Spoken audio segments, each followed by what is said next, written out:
Astagfirullahaladzim. Ila hazrat Rasulullah sallallahu alaihi wasallam wa ala alihi wa sahbihi wa zuriyati wa azwajihi ajma'in. Sebaiknya khusus yang ada silsilah perkasa, khusus yang ada muqarrab. Beberkati kiramil al-Fatihah. أعوذ بالله من الشيطان الرجيم بسم الله الرحمن الرحيم الحمد لله رب العالمين الرحمن الرحيم مالك يوم الدين إياك نعبد وإياك نستعين اهدنا الصراط المستقيم صراط الذين أنعمت عليهم غير المغضوب عليهم ولا الضالين.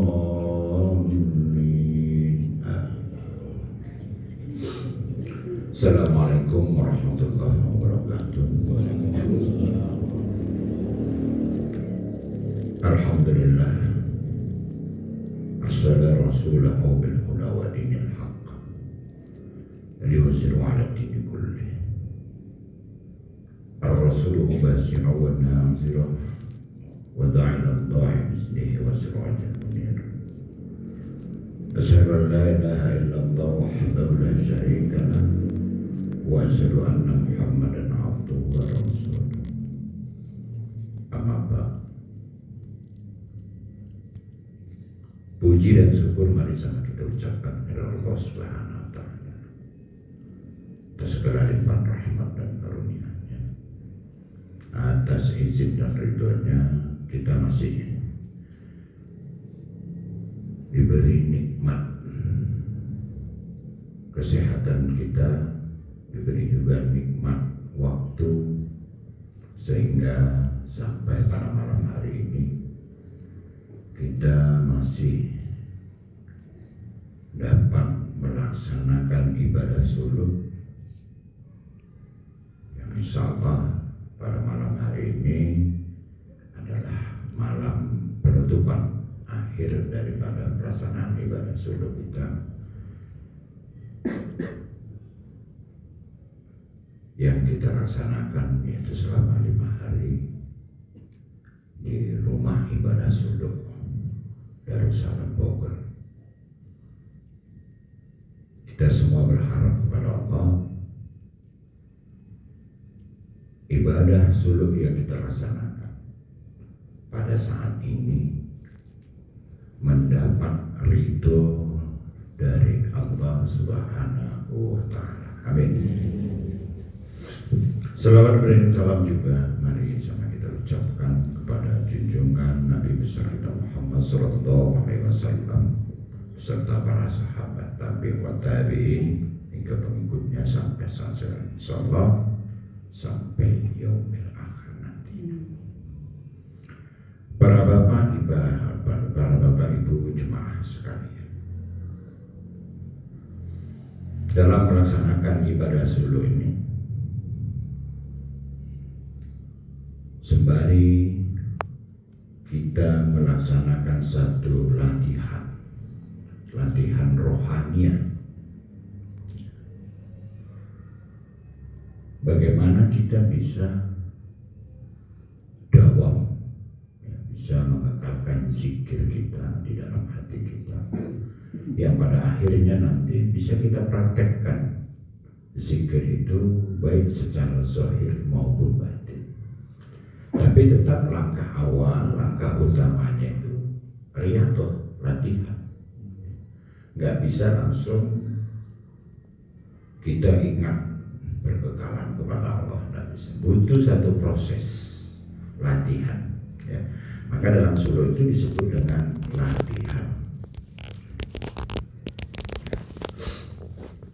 Jadi maka dalam suluk itu kita latihan. Yang utama yaitu bagaimana kita bisa mendawamkan zikir itu. Kita dawamkan. Karena di dalam zikir itu, dalam latihan itu, bagaimana kita bisa membersihkan daripada sifat yang ada di dalam hati hati kita. Bagaimana kita bisa membersihkan sifat yang tercela, sifat yang ada di dalam hati kita. Yaitu yang pertama, hawa, nafsu, dunia, syaitan, dan iblis. Jadi perjalanan spiritual dalam tarekat itu, amalan utamanya itu bagaimana kita bisa melaksanakan zikir itu guna untuk membersihkan daripada sifat majmumah, sifat yang tercela, sehingga hilangnya sifat-sifat tercela itu, majmumah itu, maka akan lahir secara otomatis yaitu sifat-sifat mahmudah yang baik. Maka dalam tarekat itu dikenal dengan kata takhalli, dan tajalli. Jadi langkahnya tetapi tiga itu. Jadi bagaimana kita cara membersihkan hati kita, yaitu daripada kelima sifat itu tadi, menyangkut hawa nafsu kita, dunia, syaitan, dan iblis.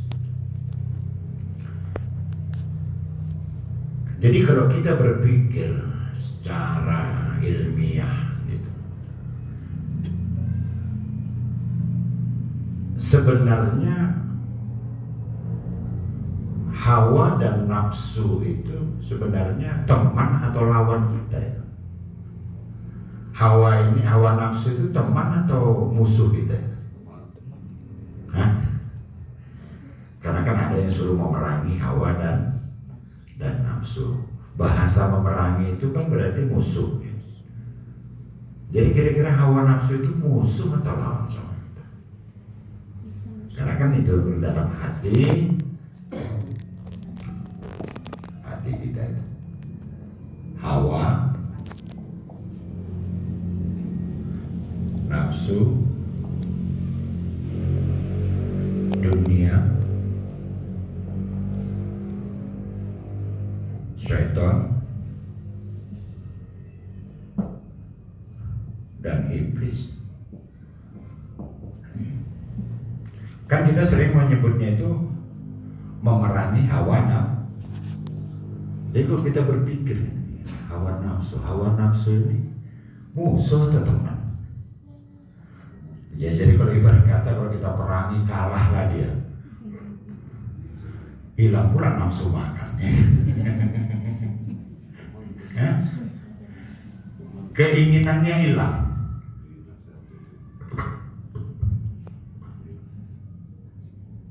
Apa kita jawab itu? Kalau ditanya orang lah kita, sekiranya ditanya orang, kok mesti hawa nafsu itu kok diperangi? Dia musuh atau lawan? Ya kalau diperangi, bahasa diperangi berarti musuh. Kalau teman, kalau kawan berarti teman. Kenapa? Karena fokus kita di dalam tarekat ini membersihkan hati kita itu daripada sifat majmumah. Ya sebenarnya ya bisa kawan, bisa lawan. Kenapa? Ya kalau kita bergelut pada sifat yang majmumah, berarti hawa nafsu itu teman. Tapi kalau kita bergaul, kita bersahabat dengan dia yang baik dan nafsu kita juga sudah baik, kita berteman juga dengan nafsu. Jadi sebenarnya kalau dibahasakan nggak ada lawan, nggak ada musuh, nggak ada. Ya kalau bagi orang yang ahli maksiat, kira-kira lawan atau musuh? Lawan. Bagi orang yang maksiat, teman kan. Tapi bagi orang yang ahli ibadah, bagi orang yang ahli ibadah, Hawa nafsu itu adalah teman lah. Hawa nafsu kalau bagi orang yang ahli ibadah teman. Maka katanya menundukkan hawa nafsu daripada sifat majmumah yang tercela. Kalau dia sudah ditundukkan, kita zikirin, kita apain, jadi baiklah nafsu itu tadi.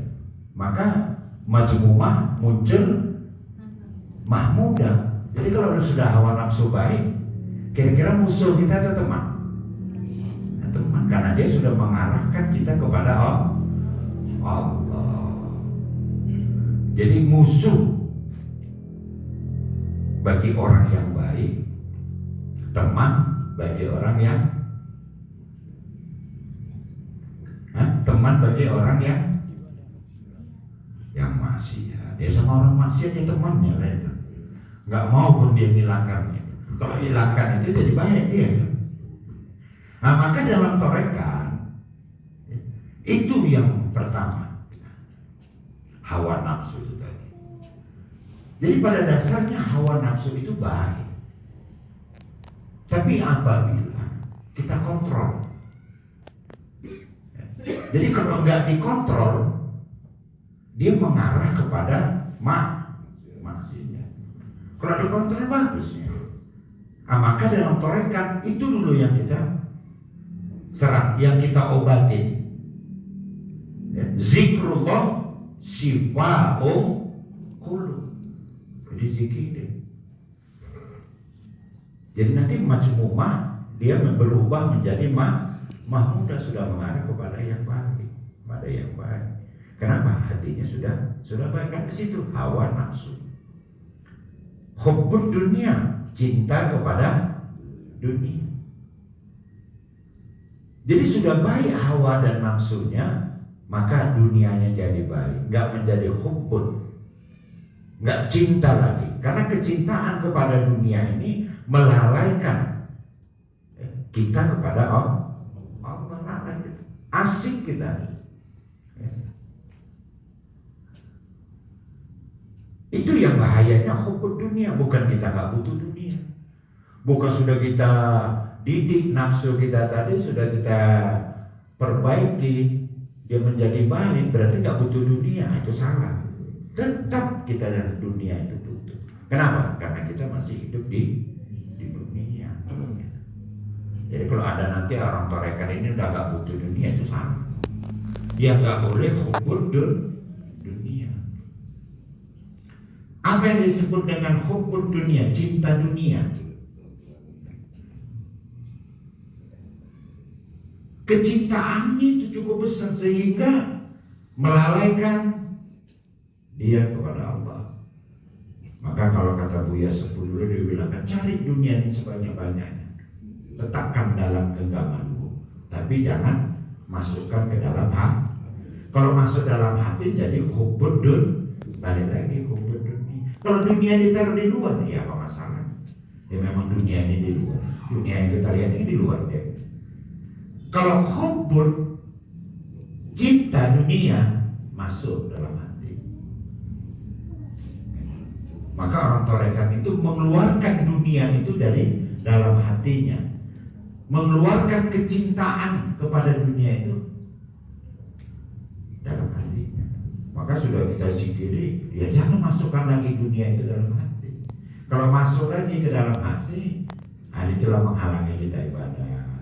Kadang kita diajak tawajuh yuk, ya, tawajuh kita malam Selasa, aduh mana ya, ada ya, muncul hati tadi sudah jadi, ayo suruh, gimana ya, kerjaan banyak, ini banyak, jadi hubbud, cuma letakkan di luar, cari dunia nih sebanyak-banyaknya, letakkan dalam genggaman, tapi jangan masukkan ke dalam hati. Kenapa? Karena dalam hati hawa nafsu dunia, hubbud cinta, cinta balik. Yang awalnya kita suluk rajin, tawajuh rajin, zikir rajin, ya. Kita kerja, kita cari, ya. Usaha kita berniaga kita, berkebun kita. Dilapangkan Allah, bukakan Allah pintu-pintu rezeki itu untuk kita. Akhirnya muncul kecintaan lagi. Kita masuk ke asal sudah gitu udah berat Bapak Ibu. Mau suluh gimana ya? Cuman aku tinggal wah berapa satu hari, waduh gimana. Tapi cari, tapi letakkan dalam genggaman dunia itu tetap cari. Jangan masukkan dalam. Nanti muncul lagi kecintaan, muncul cinta dunia. Itulah yang mempengaruhi kita ibadah. Nanti malas sholatnya, malas ibadah yang lainnya, zikirnya malas. Coba kita rasakan. Ya mungkin kita semua merasakan.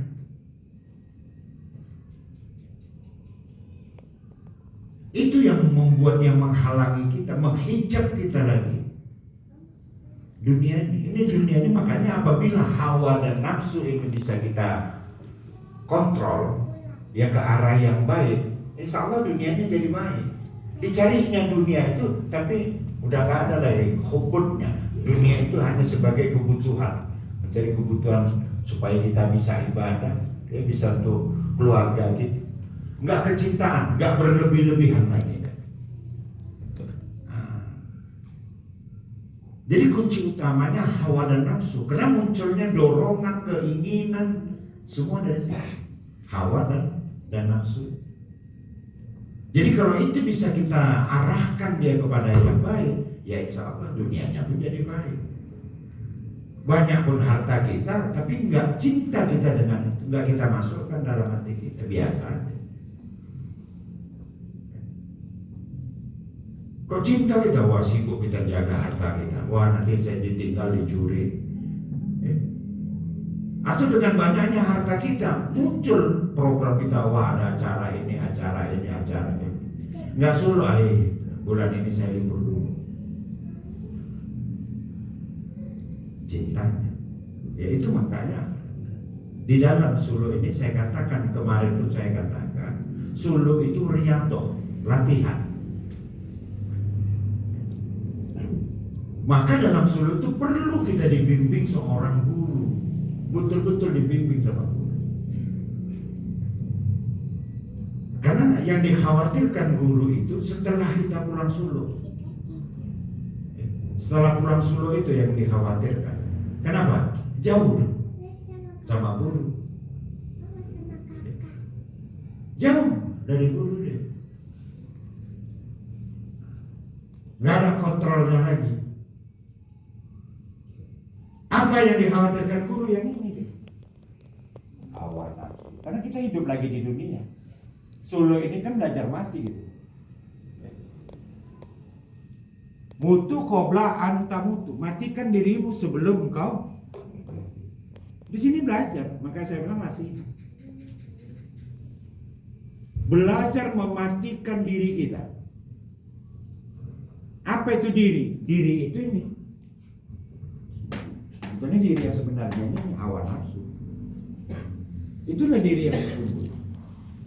Maka orang kan sering membahas kaji diri katanya kan. Itu sebenarnya bagaimana? Ya hawa nafsu itu yang dimaksud itu, kaji diri.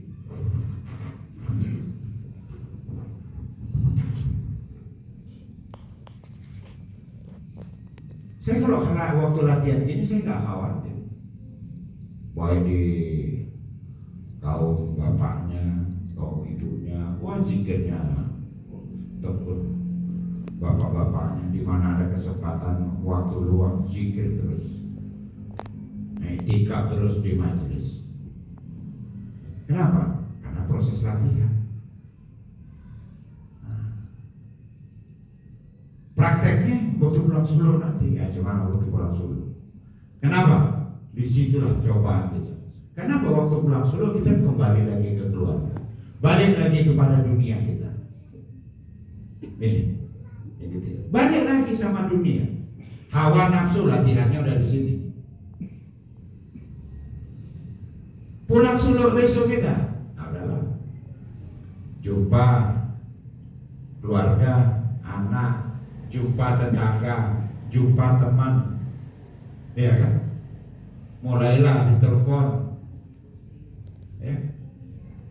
Ini jalan-jalan kita dulu sini, oke. Maka tatkala kita nggak ada kontrolnya, nggak ada kita kontrol, asik kita, mahabbah kita, cinta kita, wah putus sama teman, wah cuma udah lama nggak ketemu. Maka coba yang pertama itu, udah lama nggak ketemu, udah ada sekian hari, ayo kumpul dunia. 2-3 kali muncul lama-lama. Ini ada pertemuan, ada perkumpulan, ada begini, ada acara keluarga, ada begini. Saya bulan ini nggak suluh lah dulu. Sementara suluh itu perintah, suluh itu amanah. Kenapa? Karena diperintah guru. Tanggal sekian kita suluh ya Tuhan. Oh siap Tuhan, saya umumkan. Perintah guru enggak? Jadi kita menganggap kalau suluh itu bukan perintah, itu perintah guru. Nah, tanggal sekian kita suluh, mohon doa Tuhan, saya sampaikan. Jadi sebagai seorang murid yang patuh, dia sami'na, dia dengar itu perintah itu, dia dengar kabar itu, baru wa'atok, baru dia watok, laksanakan, dipatuhi, sami'na wa'atok. Ayo ada acara keluarga saya, mana lebih dahulukan kepentingan guru atau kepentingan itu adab jatuhnya lagi. Memutuskan itu adab, lebih diutamakan, didahulukan perintah guru atau jatuhnya ke adab. Karena kan kita menganggap kalau suruh itu enggak udah terjadwal. Orang jadwal bisa berubah. Jadwal itu bisa berubah. Kenapa? Karena ditentukan sama guru. Wah guru ada kepentingan ini. Kita jadwalnya tanggal sekian. Walaupun itu tidak merupakan perintah langsung, perintah bersyarat, tapi awalnya sama kita mengamalkan torekan ini, ya memang dari guru kita. Tapi yang lebih dahulu sudah diamalkan oleh Rasulullah. Dia berkhalwat di Gua Hira. Kita nggak dapat perintah langsung kita dari Rasul. Salat ini kita nggak dapat perintah langsung dari Rasul. Dari Allah pun nggak dapat perintah langsung. Kita dari guru-guru kita. Dari gurunya kita dapat perintah. Tapi bukan perintah guru, perintah ulama itu tidak sama dengan Rasul. Al-ulama warasatul anbiya. Ulama itu pewarisnya. Apa bedanya pewaris sama yang mewariskan? Oh saya diwarisi, sama ya. Nyambung sama. Wasilah. Kita ibadah ini berdasarkan wasilah. Bapak ibu gak tahu sholat. Dari mana kita tahu sholat? Jumpa langsung sama Rasul. Ya jumpa kita langsung. Tentu kita dapatnya dari guru, dari ulama. Walaupun dalam hadis Rasulullah mengatakan sallu kama ra'aitumuni usolli. Sholatlah kamu sebagaimana engkau melihat aku sholat. Perintahnya kan itu. Sholat kamu sebagaimana engkau melihat aku sholat, kata Rasul. Kalau kita nggak jumpa Rasul, gimana? Melalui para ulama, para masyayikh kiram, para guru-guru. Itulah ibadah yang berwasilah. Maka terkadang kita aneh, banyak orang yang menyangkal mana ada itu wasilah-wasilah, nggak ada itu torekan itu. Ya. Bid'ah itu sesat itu. Nggak ada itu bid'ah apa ibadah itu pakai wasilah. Kita langsung sama Allah, sama Rasulullah. Kan manusia sombong. Kan manusia sombong. Orang kita tahu sholat, tahu puasa, tahu zakat, tahu haji, nggak dari Rasulullah, dari para ulama yang sebagai pewaris Nabi. Dari situnya gitu. Hanya dia menganggarkan ilmunya, wah kita langsung aja, nggak perlu pakai perantara, langsung sama Rasul. Bid'ah itu. Kapan dia melihat Rasul? Kapan ketemu Rasul? Emangnya dia tahu baca tulis dari mana? Kan itu dia. Oh dari guru, ya gurunya itu punya guru enggak? Gurunya itu punya guru enggak? Macam kita sekolah. Dapat ilmu dari sini, ya bukan ilmu dia dapat ilmunya dari gurunya. Gurunya itu dapat ilmu dari gurunya terus sangatnya. Sampai kepada siapa yang menemukan ilmu itu pertama. Satu contoh ilmu matematika, dari sampai sana. Apakah kita ngitung sendiri? Begitulah. Maka saya katakan, kembali kita kepada fokus kita. Jadi itu suluk itu adalah perintah guru. Jadi dalam tarekat kita berpegang kepada adab. Mana yang didulukan? Perintah guru atau kepentingan kita yang lain? Ada kok kadang-kadang karena ada acara ini agak suluk. Acaranya satu hari. Orang besok masih bisanya lagi suluk.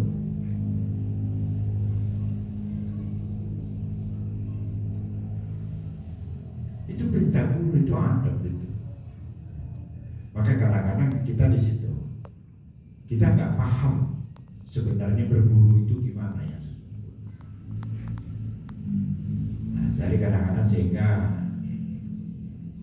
hilang kecintaan kita sama guru. Kalau sudah hilang kecintaan kita sama guru, jauh kita sama guru, baru terakhir jauh dari perguruannya. Maka sumpah seorang syekh muda itu cinta kepada menjaga marwah guru dan perguruan. Awalnya itu dari gurunya itu, lama-lama perguruannya. Kenapa? Karena kita nggak paham. Nggak paham kita guru. Waktu nampak begitulah, itulah guru. Tak kalah nggak jauh guru, nggak ada lagi guru. Maka saya katakan guru kita dalam tarekat ini, guru kita adalah guru ruhani. Ada dia di sini ya, berarti ada jasadnya dan ruh. Tapi tak kala kita berzikir, kita nggak kepada jasad guru, syirik gitu. Tapi kepada ruhaniah bu. Maka ibadah suluk ini adalah ibadah ruhaniah. Robito guru, ya nggak boleh ke jasadnya guru. Ruhaniah. Kalau ke jasad syirik, nggak boleh kita. Nah makanya kita mau berzikir itu kan sudah kita niatkan sengaja, aku berjalan ruhaniahku, ruhaniah kita kepada ruhaniahku. Kalau jasad berarti kita yang datangi guru pakai jasad juga. Jadi kalau ruhani ya Bapak Ibu mau di mana aja berzikir, tetap Bapak Ibu bersama guru. Kenapa? Karena bersama ruhaniah. Guru jauh, kita di sini. Ya karena kita ibadahnya ruhaniah, bisa kemana? Mau jauh guru itu mau dekat. Ibadah. Tapi bukan berarti kita mengabaikan jasmaninya. Kenapa? Bimbingan kita dibimbing secara jasmani dan rohani, baik masalah ada, masalah kajinya, masalah kaji. Jadi kalau kita sudah paham situ, baru tahu kita bagaimana. Oh, ini guru. Maka saya kadang-kadang heran gitu. Ada acara guru gitu, misalnya acara harlah, acara haul.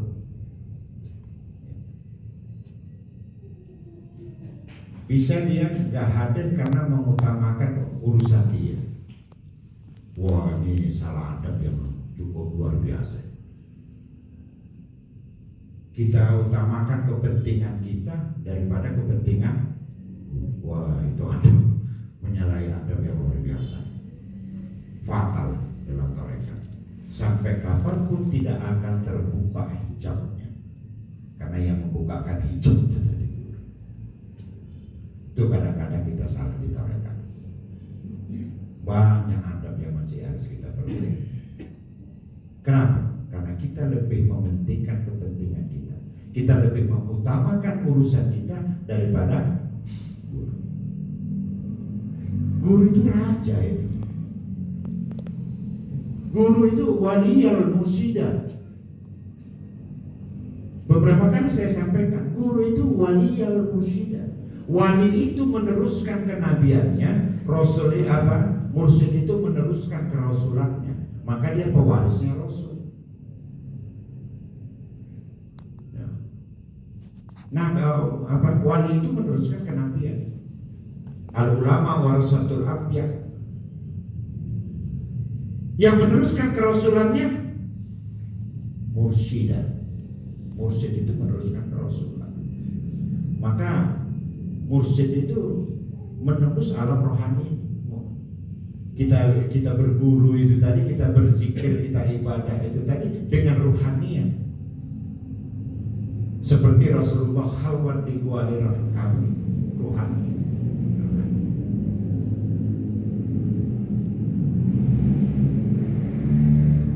Di situ kita pahami. Ya, saya sebagai murid, oh iyalah. Ya, kalau tidak karena ada halangan yang uzur katanya. Oh,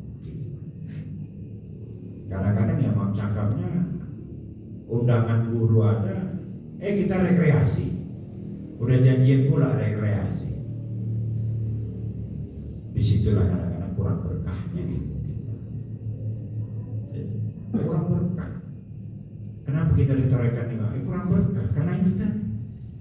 Coba kalau kita tengok, kita lihat ulama-ulama di Jawa, tidak ada yang berani itu membantah kata kiainya. Kalau ditelepon kiainya datang, apapun yang dikerjakan tinggalkan. Takut dia hilang barokah, hilang berkah, hilang berkah berguru. Jadi kelihatan itu dari Solo itu kelihatan ya. Suruh-suruh aja susah. Nggak tahu perintah guru. Jadi kadang-kadang ada kegiatan-kegiatan, baik kegiatan yang kita spesialis diundang guru itu udah spesialis itu. Wadah, ini memperingati haulnya guru. Aduh, nggak bisa Tuhan, Aing nggak punya uang Tuhan, Aing begitu. Fatalnya kita dalam tarekat. Maka nggak ada kita berkah itu kan.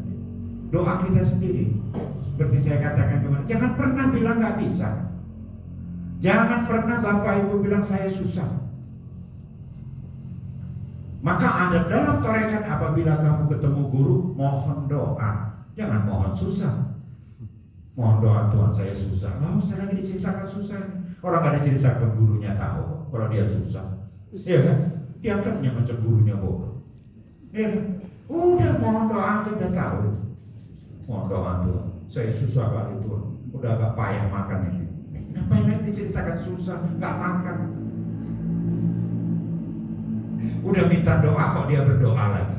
Ucapan itu setengah dari, coba, ucapan kita itu setengah dari doa. Minta mohon doanya. Susah. Berapa kali doa? Berapa kali doa? Mohon doa Tuhan. Susah kali Tuhan, ajab kali Tuhan. Udah 1 bulan ini, ayo usaha aku Tuhan. Apa? Siapa yang bilang susah? Udah mohon doa, mohon susah ini Tuhan. Guru mau doakan apa?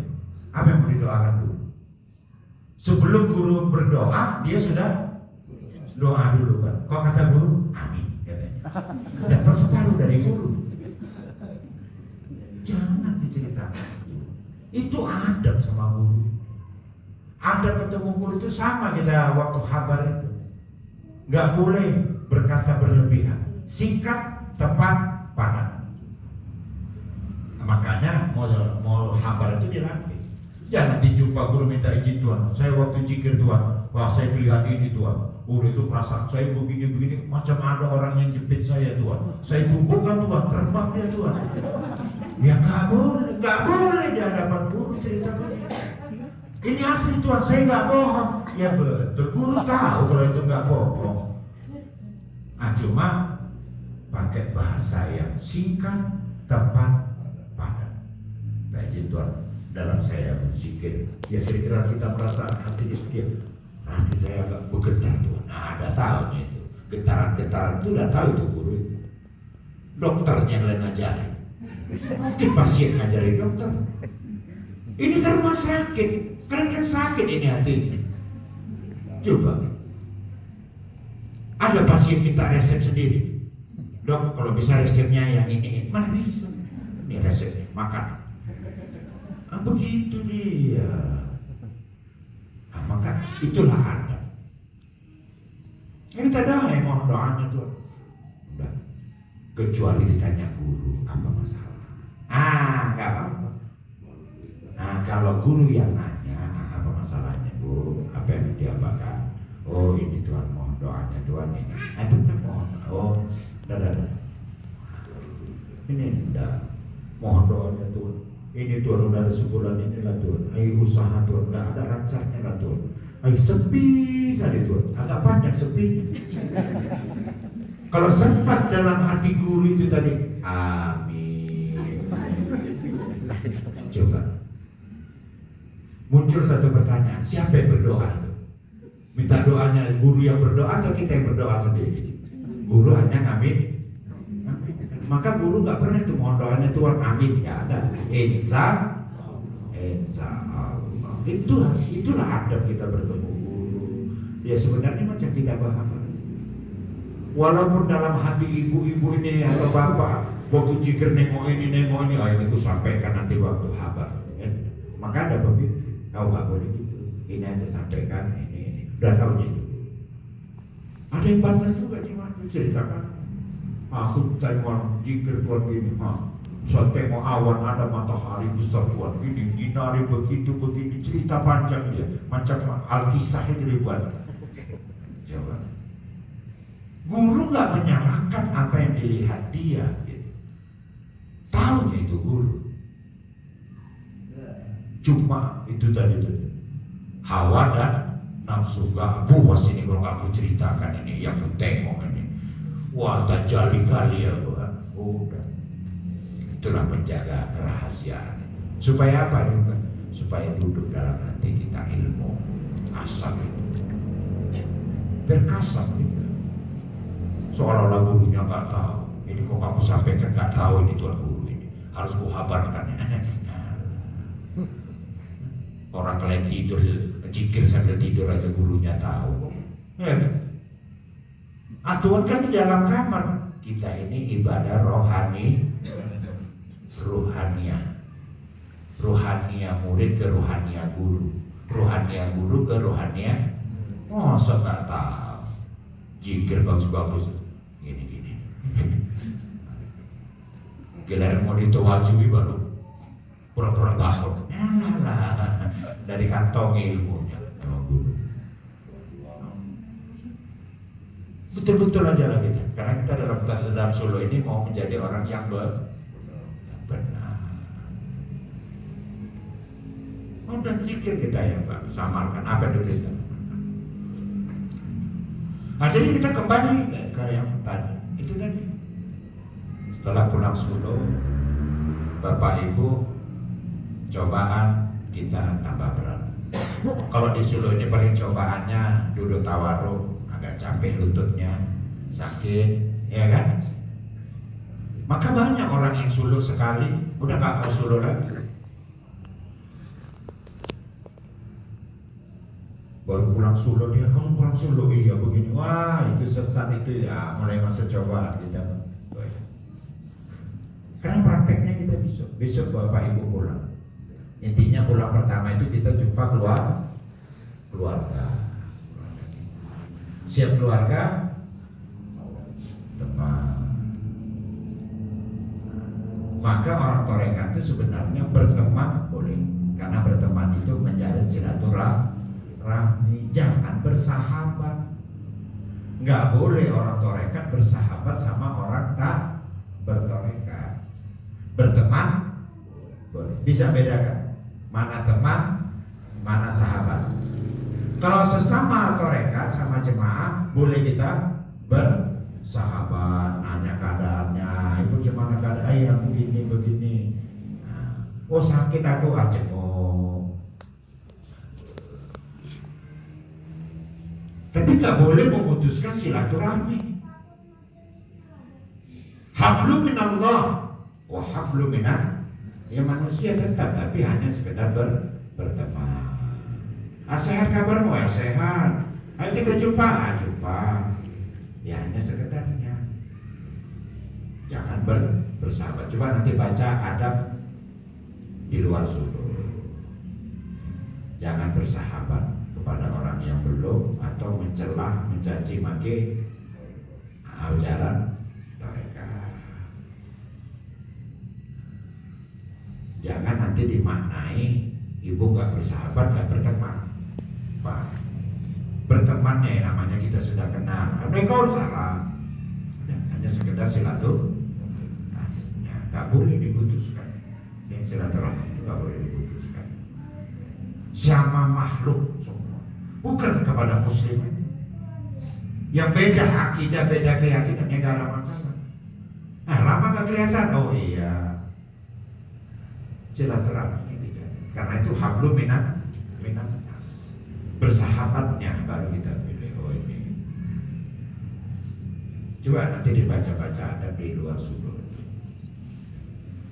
Nah, maka nanti pulang suluk bapak ibu kuatin lagi zikirnya, diperbanyak zikirnya di waktu-waktu yang senggang supaya kuat kita. Bila perlu itu tadi yang sudah dapat dalam suluk ini tadi diamalkan lagi. Ya. Nah, dilatih terus dia. Karena sudah pasti kita pulang suluk ini besok lusa sudah bertemu dengan keluarga dan teman-teman kita, apalagi kita kerja, apalagi kita bisnis, apalagi kita dagang. Jadi tetap prinsip kita, saya lagi suluk, dijaga lima waktunya. Ini namanya suluk kan. Tapi makannya cuma tuh ada makannya bebas. Rohaninya kita yang berhalwat terus, jasmaninya tetap kerjakan dunia. Rohaninya yang terus halwat terus suluk. Jasmaninya kerja. Ya. Kembali kepada pekerjaan kita masing-masing. Kembali kita seperti manusia biasa. Jangan pulang suluk ini, wah macam wali terus bapak ibu jikir terus, bapak pulang kerja mau makan gak ada. Gak masak mah, baru pulang suluk ini. Amanat Tuan Guru itu harus perbanyak jikir. Jadi makan cemana? Nah, belilah nasi apa mungkin 1, 2 hari, 3 hari. Nah, udah berubah ini sifat istriku selama pulang suluk. Gak betul ini suluk ini. Terakhirnya nggak ada itu diajarkan dalam tarekat, nggak tahu kita masuk nanti. Wow. Yang si suami begitu juga jikir. Gimana Pak nggak kerja? Tolong Allah. Nggak boleh. Tetap kita kembali seperti manusia biasa yang kerja.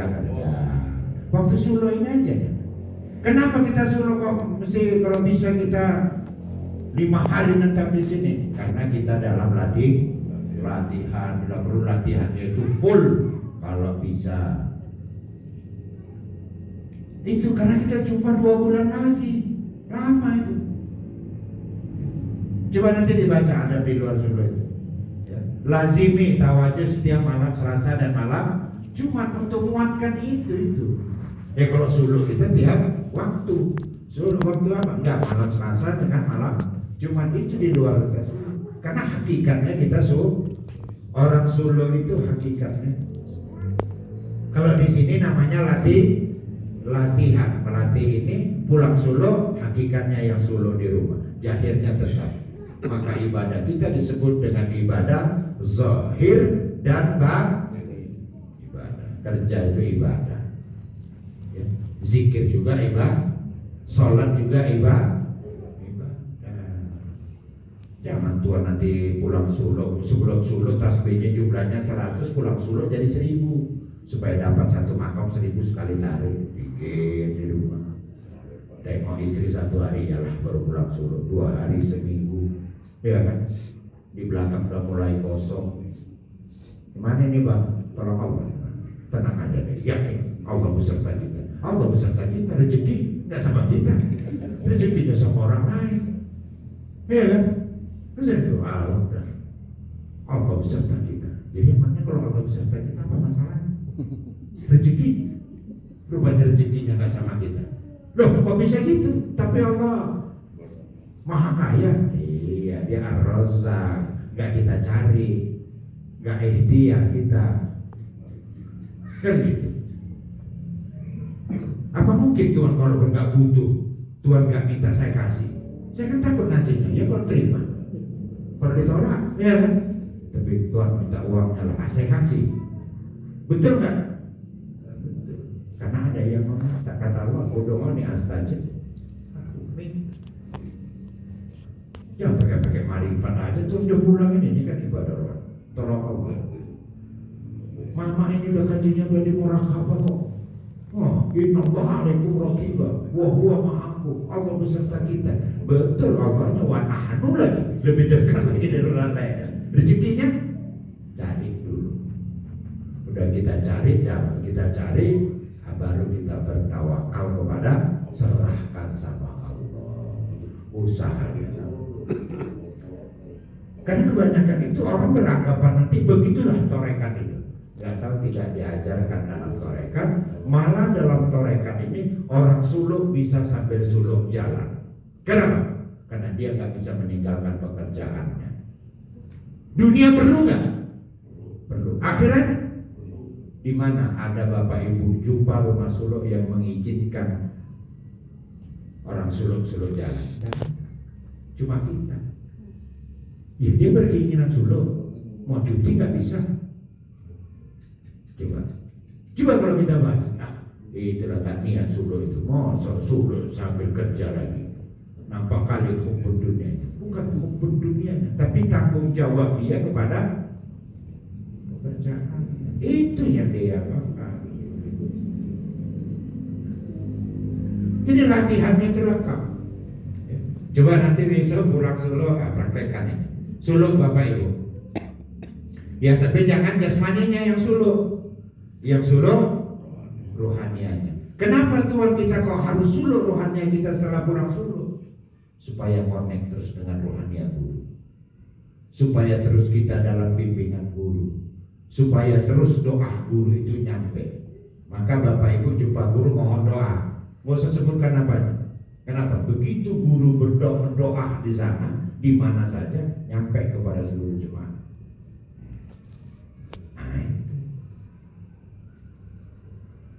Kalau di sini suluh, Bapak Ibu hanya dapat bimbingan latihan. Besok kabar naik, Pak ini Pak kerjakan di sini, Bu. Zikirnya begini-begini sebanyak 1000 kali. Coba latih. Cuman udah enak Bu, belum latihan lagi. Latih. Terus nanti pulang kita baru suluh berkekalan namanya. Jasmaninya kita tetap kita bekerja aktivitas seperti biasa, tapi rohania kita terus suluh. Makanya nggak ada jauhnya hatinya itu sama guru. Hatinya terus dekat. Karena kita ibadahnya rohani. Nah, karena kita udah siap latihan, gurunya jauh nggak apa-apa, tapi hatinya ada. Kalau gini ya lah, dari Tuhan ini cuma Tuhan, ini begini, ini begini, ini begini. kerjakan.